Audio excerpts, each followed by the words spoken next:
میں ہوں انتخاب سوری اور آپ دیکھ رہے ہیں ہمارا چینل سوریز ولاگ۔ آج کے سوریز ولاگ میں جہاں مختلف موضوعات پہ ہم بات کرتے ہیں چینل پہ، آج خالصتاً پراپرٹی کی اپڈیٹس میں بتانا چاہوں گا۔ سوال لوگ کرتے ہیں کہ سوری صاحب پراپرٹی کیسی چل رہی ہے، پراپرٹی کے کیا حالات دیکھ رہے ہیں آپ، آگے کیا ہونے جا رہا ہے، کیا پراپرٹی میں انویسٹمنٹ کرنی چاہیے نہیں کرنی چاہیے، تو یہ اس پر میں آج بات کروں گا۔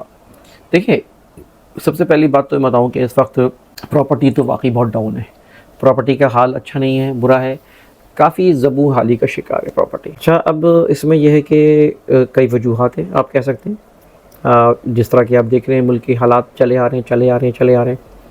کچھ امیدیں پیدا ہوئی تھی ابھی، کیونکہ پراپرٹی میں تقریباً 3-4 سال ہو گئے جس میں جو ہے نا ڈاؤن ہو گئی تو ہوتی چلی گئی ہے۔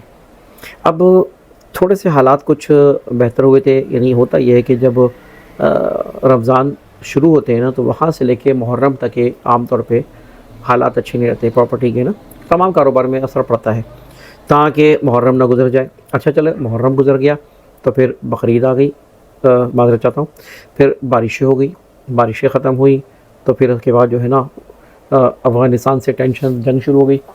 اچھا، یہ ابھی صرف افغانستان ہی نہیں بلکہ اس سے پہلے انڈیا سے معاملات ہو گئے۔ پوری دنیا میں اس وقت جو ہے نا حالات کچھ عجیب سے ہیں، اور جب پوری دنیا میں بدامنی ہوتی ہے تو پھر لوگ سونا خریدنا شروع کر دیتے ہیں، سونے کی طرف بڑھتے لگتے ہیں۔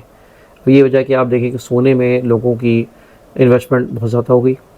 سونا نہ صرف لوگوں نے بلکہ دنیا کے کئی ممالک نے خریدنا شروع کر دیا، امریکہ ہو، چین ہو، روس ہو، جرمنی ہو، انڈیا ہو، اسرائیل ہو، فلاں ہو، سب انہوں نے جو ہے نا سونا ذخیرہ کرنا شروع کر دیا۔ اسی وجہ سے سونے کی ویلیو بڑھتی چلے گی۔ لوگوں نے بھی دیکھا بھئی سونا تو بڑا بہترین چل رہا ہے اور سونے پہ انویسٹمنٹ کی جائے تو سونے پہ لوگوں نے پھر انویسٹمنٹ کرنا شروع کر دی۔ یہ وجہ ہے کہ سونا جو ہے نا ویلیو بڑھتی چلی گئی۔ ساتھ ساتھ میں آپ کو یہ بتاتا چلوں کہ لوگوں کا رجحان ویسے پراپرٹی میں ویسے ہی کم تھا، تو اب اس طرف لوگوں نے مزید کم ہو گیا۔ اچھا، پراپرٹی کی گرنے کی وجہ صرف یہی نہیں ہے بلکہ اکنامیکل حالات ہیں۔ پاکستان میں لوگ انویسٹمنٹ نہیں کر رہے ہیں، جو لوگ باہر سے پاکستان میں انویسٹمنٹ کرتے تھے وہ اب نہیں کر رہے ہیں، وہ لوگ ڈر رہے ہیں۔ انہوں نے ویسے ہی وہاں پہ ان کو اگر ڈالر میں تھا، ریال میں تھا یا کسی اور کرنسی میں تھا، یورو میں یا پاؤنڈ میں، تو ان کو وہاں گروتھ زیادہ ملی، زیادہ فائدہ ہوا، تو انہوں نے سوچا کہ یار یہ چھوڑو پراپرٹی، اب پاکستان میں ویسے ہی انسیف فیل ہو رہا ہے، غیر یقینی کیفیت ہے، اور یاد رکھیں جب غیر یقینی کیفیت ہوتی ہے نا تو وہاں پہ پھر معاملات اور بگڑ جاتے ہیں اور لوگ جو ہے نا اور زیادہ انویسٹمنٹ نہیں کرتے ہیں۔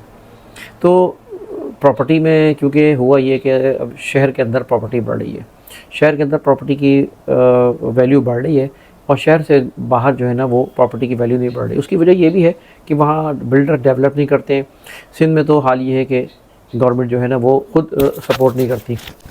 تو بہرحال یہ ہے پراپرٹی کے حوالے سے میں آپ کو جو باتیں کہنا چاہ رہا تھا وہ میں نے آپ کے سامنے رکھ دی۔ فیصلہ آپ کا ہے۔ انتخاب سوری کو اجازت دیجیے۔ ویڈیو کو لائک ضرور کریے گا، چینل کو سبسکرائب ضرور کریے گا، اور ان معلومات کو آگے بڑھا دیجیے گا۔ اللہ حافظ، تھینک یو۔